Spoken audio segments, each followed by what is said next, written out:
Bonjour à tous et bienvenue dans ce nouveau Javelot, le premier finalement de cette année scolaire, même si la rentrée a eu lieu il y a 2 mois, mais bon. Donc c'est un peu le premier de cette deuxième saison, puisque ça fait presque 1 an que Javelot a commencé, c'était en décembre 2019. Et oui, il y a 1 an déjà, en ces temps anciens, où le coronavirus n'était encore que dans une petite province de Chine. Connard de virus, comme dirait Renaud. Bref, Javelot, ça n'a pas changé, c'est toujours l'émission où j'essaye d'améliorer vos logos autant que je peux. C'est pas toujours évident, et puis le but n'est pas non plus de refaire un logo de A à Z, je dis bien améliorer, ça veut dire ce que ça veut dire, contrairement à cette phrase. Je vous rappelle que vous pouvez envoyer vos logos aussi à l'adresse qui doit s'afficher en bas. Voilà, on est parti. Alors on commence avec un logo envoyé par Alexis, qui est architecte d'intérieur depuis 7 ans et passionné de design graphique, et donc il a fait ce logo. J'ai cherché à avoir une réflexion graphique et minimaliste, mais je serais ravi d'avoir un regard plus professionnel. Alors c'est vrai que de prime abord, quand j'ai vu ton logo, je me suis dit qu'il était vraiment pas mal du tout. On voit tout de suite la signification, l'accent circonflexe qui fait un peu le toit d'une maison. Mais après un petit temps de réflexion, je me demande si dans ton logo, le cercle ne le dessert pas. Dixit, le gars qui vient de refaire son logo avec un cercle. Je pense en tout cas que le logo gagnerait à s'affranchir du cercle noir. Il gagnerait un petit peu en singularité. Donc on va garder un haut central, et dans ce haut je vais imbriquer en fait une forme de maison en perspective. Voilà, je vérifie qu'au niveau de l'épaisseur ce soit ok, même en petit. C'est assez important parce que cette épaisseur va nous servir de référence pour tout le reste du lettrage. Alors pour le toit ou l'accent circonflexe, on va essayer d'avoir à peu près la même épaisseur du coup. On va essayer de laisser 2 fois la largeur du contour à peu près. Moi je trouverais cool qu'en échange, vous veniez refaire à peu près tout l'intérieur chez moi. Franchement ça me semble être équitable, voilà. Bon. Du coup pour le H et le M, je vais quand même m'appuyer sur une typo existante, parce qu'il y en a pas mal qui peuvent correspondre à peu près, même si je vais probablement les modifier un petit peu. Peut-être la Montserrat en extra light, c'est pas trop mal. Ce qui va être intéressant, c'est de confondre les verticales du H et du M avec du coup les murs de la maison. Là par exemple, la barre du M, ce qui serait intéressant, c'est qu'elle soit dans le prolongement de l'arrondi du haut. Donc on va venir remonter un petit peu la pointe centrale du M. On a à peu près la même épaisseur. Je sais que beaucoup d'architectes sont très à cheval sur les détails, sur la précision des mesures. Donc n'hésitez pas à le refaire proprement avec exactement les bonnes mesures, les bonnes cotes. Moi je suis un petit sagouin et je fais ça n'importe comment. Voilà. Non mais comme je disais, bon, on peut se permettre quelques imperfections aussi dans un logo, tant qu'à l'œil ça fonctionne bien. Et oui, on peut être un génie comme moi et aimer les petites imperfections. D'ailleurs, Léonard de Vinci serait tout à fait d'accord avec moi. Non. Alors, comme la barre du M, je vais venir descendre un petit peu la barre de mon H pour qu'elle soit en face du bas de la maison. Comme ça, en bas, ça crée une espèce de ligne dans la continuité. Et maintenant, je vais venir découper mon H et mon M à certains endroits pour laisser un peu plus vivre mon symbole de maison. Donc, on vient créer un contour à peu près de la même épaisseur que l'intérieur. Alors en théorie, il faudrait laisser ce petit bout de lettre, mais je trouve que ce serait un peu disgracieux, donc je préfère l'enlever. Alors pareil, j'enlèverai peut-être les petits bouts de lettres en bas. Voilà, ça allège un peu l'ensemble, je trouve. Alors une alternative qui peut être intéressante, ça peut être de jouer avec ces 2 petites formes pour faire comme si c'était vraiment le reflet de la maison qui est au-dessus. Donc en fait, ce que je vais faire, c'est que je vais les hachurer. Voilà, ça peut être intéressant, j'en sais rien. En ce qui concerne la typographie qui va accompagner le symbole, je crois que tu avais mis de la... Je sais pas si c'est de la avant-garde ou de la century gothique. Je trouve qu'on l'a vu beaucoup justement dans tout ce qui est architecture, etc. Je vais essayer de partir sur de la Montserrat, comme le H et le M, même si je les ai modifiés. Après, elle n'est pas d'une originalité fun, la Montserrat. Cela dit, avoir un petit peu de légèreté à côté de ton symbole qui est assez fort, je pense que c'est peut-être pas plus mal. En plus, j'aime bien la Montserrat parce qu'elle a un côté un petit peu large qui lui donne une certaine ampleur, je trouve ça assez élégant. Alors c'est sûr que là par contre on a quelque chose de très en longueur. Alors ça peut être utile sur un site internet, je pense que cette solution est à garder pour certains cas de figure. Et dans d'autres on va venir redonner une forme un peu plus carrée, entre guillemets, en plaçant le texte en dessous. Alors dans ce cas là j'enlèverai peut-être agence, qui n'est pas forcément nécessaire. Je viendrai centrer décoration en dessous. Je suis parti sur un gris un tout petit peu plus bleu, un peu plus cyan, mais ça reste un gris quand même. Je trouve que ça donne un petit peu d'élégance à l'ensemble. Et du coup ton logo fonctionne aussi bien sur fond clair que sur fond sombre. Alors voilà pour ton logo, donc je suis vraiment resté dans l'esprit initial de ton lettrage. Je me suis simplement affranchi du rond extérieur, parce que ça faisait un peu doublon avec le rond du haut. Ce haut que je remets vraiment au centre du logo en reprenant ton idée de symbole de maison avec l'accent circonflexe qui fait le toit. Je l'ai peut-être un petit peu plus explicité, mais je trouve que ça reste quand même assez symbolique. Les verticales du H et du M qui viennent se confondre avec les murs de cette maison. Et pour terminer, une typo un peu plus moderne et plus en finesse, pour souligner discrètement le symbole qui se suffit à lui-même finalement. On est vraiment dans une évolution assez légère, et je pense qu'on gagne peut-être un peu en singularité. Et passons tout de suite au deuxième logo, une demande qui m'a été envoyée par Marie, que je connais en fait depuis le lycée. Et donc elle me dit qu'elle a une petite idée en tête depuis un moment. Elle voudrait se créer une identité qui pourrait servir à plusieurs projets. En fait, ça regrouperait plusieurs de ses centres d'intérêt, les langues, la linguistique et les mondes de fiction. Dans un premier temps, elle voudrait faire un compte Instagram sur les princesses Disney en plusieurs langues, d'où le nom Linguipixie. La Pixie, c'est un clin d'œil notamment effectivement à la fée Clochette. Elle a pris cette petite fée en exemple. L'originalité qu'elle a voulu apporter, c'est que les consonnes de son nom se retrouvent dans le dessin de la fée. Donc, par exemple, le P pour la tête, le G pour les lunettes, le N ici et le L renversé.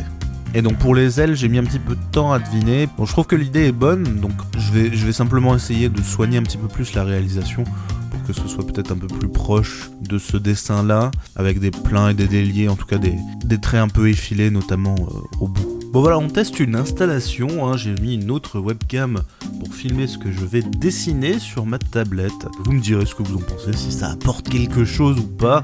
J'aurais pu aussi faire une capture d'écran sur ma tablette, mais j'avais la flemme en fait. Oui, entre nous on n'a pas besoin de se mentir, hein. Quand j'ai la flemme je vous le dis. Bon, faut savoir que mon installation est un peu de briques et de broc et je suis en train de décider complètement de travers. Alors sachant que j'ai déjà fait quelques esquisses au préalable, peut-être quelques idées pour que les lettres soient un petit peu plus reconnaissables ou en tout cas mieux utilisées dans le dessin. Donc on va déjà commencer par la tête je pense. Vous remarquerez que vraiment toutes les conditions sont réunies pour que je dessine convenablement.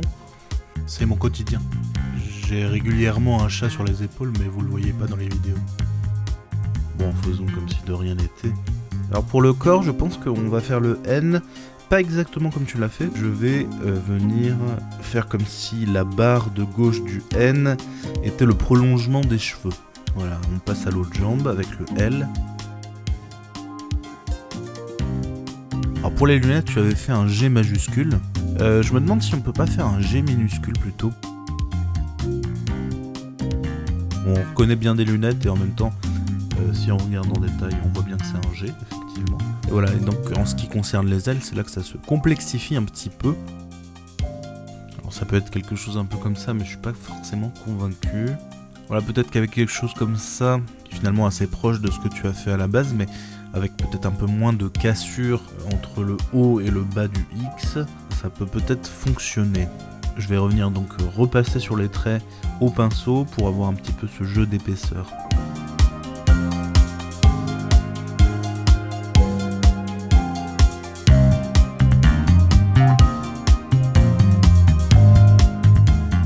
Voilà, là je trouve qu'on a quelque chose de plutôt cohérent et d'harmonieux. Je pense qu'on va partir sur ça pour d'éventuelles retouches à la souris. Ah, ça y est, retour à notre configuration normale. Bah, du coup, j'ai une caméra qui est branchée et qui ne sert à rien. Et je peux faire des plans un petit peu comme ça. Ça me fait une caméra secondaire, c'est n'importe quoi. En ce qui concerne la typo, j'ai quand même essayé de la faire au stylet. Alors c'est pas exactement dans le même esprit que ce que tu avais fait, mais je garde cet aspect manuscrit. J'ai fait quelques petites étoiles pour faire les points des i. Alors je n'étais pas forcément convaincu à la base, mais ça fonctionne quand même pas si mal avec cette typo manuscrite. Et je pense qu'une typo plus simple peut apporter plus de lisibilité, venir contraster avec l'aspect un peu plus complexe de la fée. Alors on va essayer de trouver une typo qui soit à la fois très lisible et qui sorte un petit peu du lot quand même.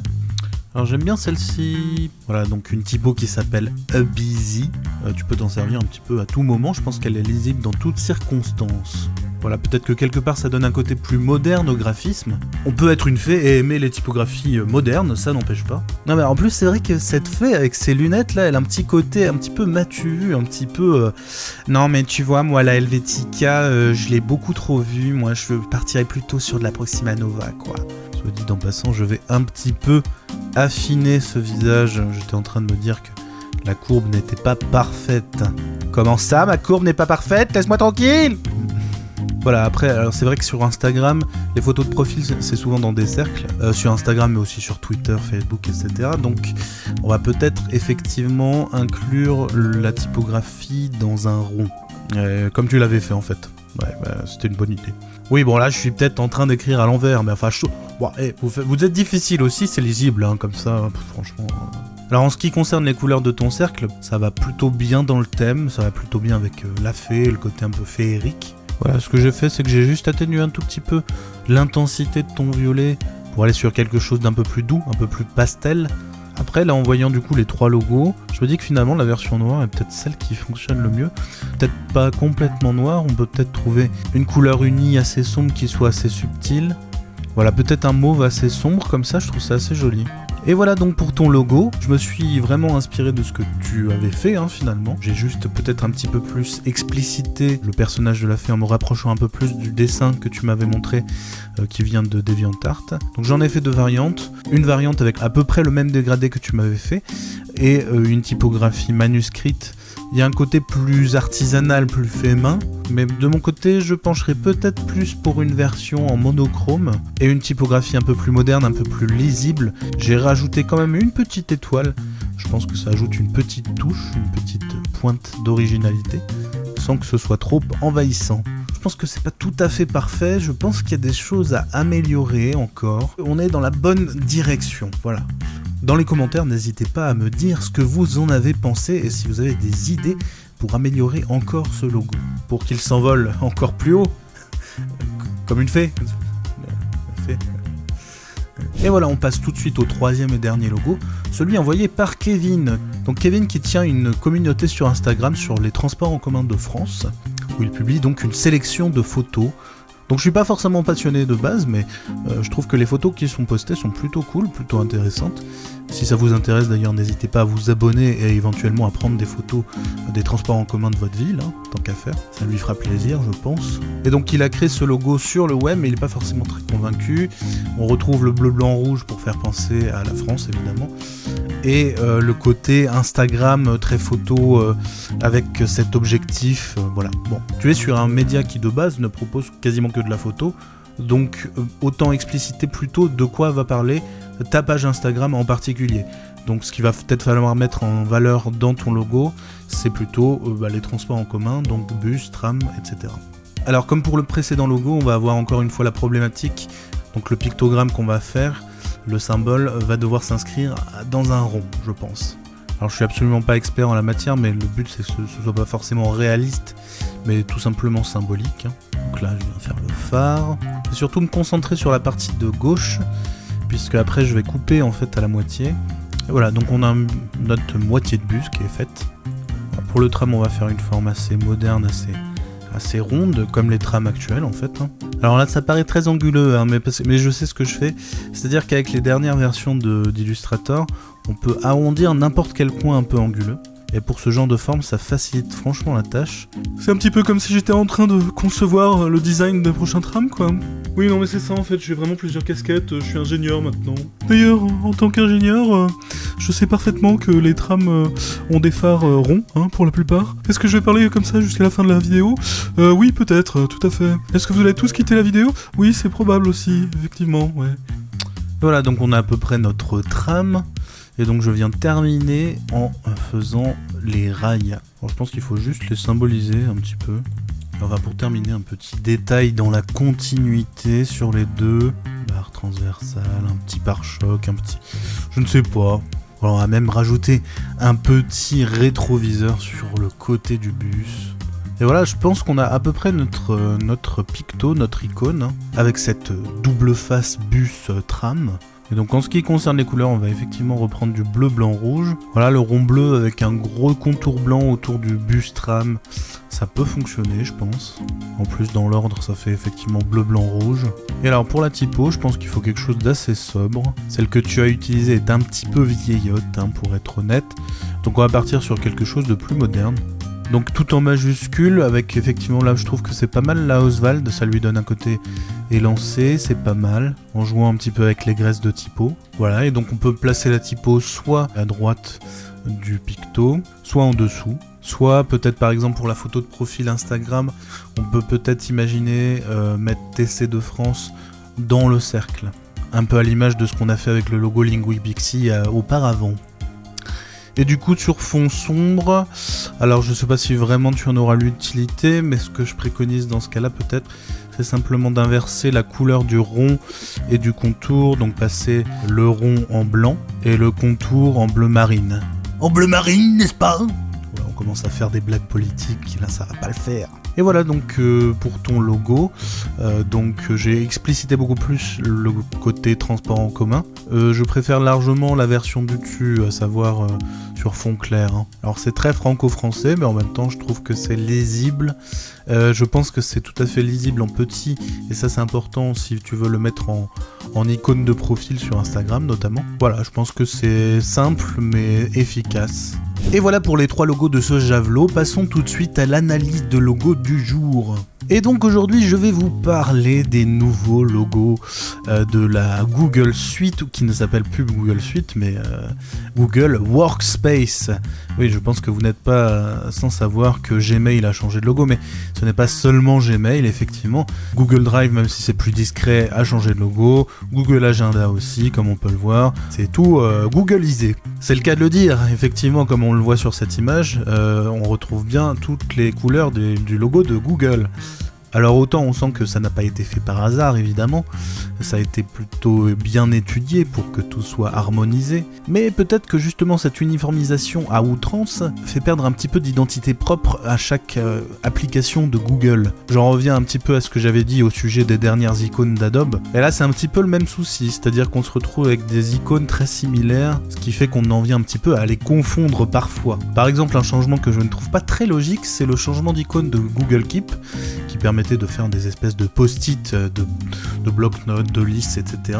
En fait, on perd du coup toute la symbolique du post-it, puisque le côté carré a laissé place au côté rectangulaire d'une page de type A4 par exemple. Ce qui est un petit peu plus problématique, c'est que cette nouvelle icône de Google Keep ressemble beaucoup à celle de Google Slide du coup maintenant.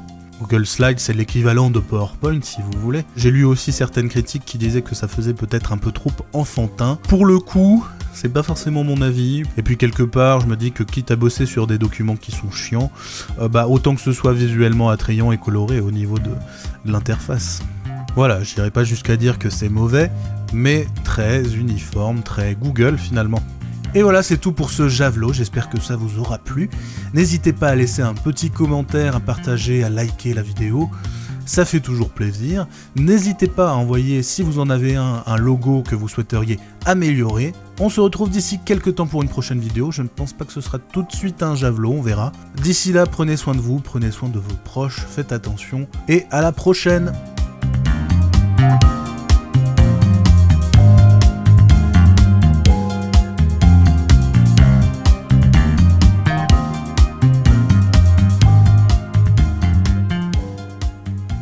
Elle aura été très utile cette caméra qui n'aura servi que 40 secondes durant cette vidéo.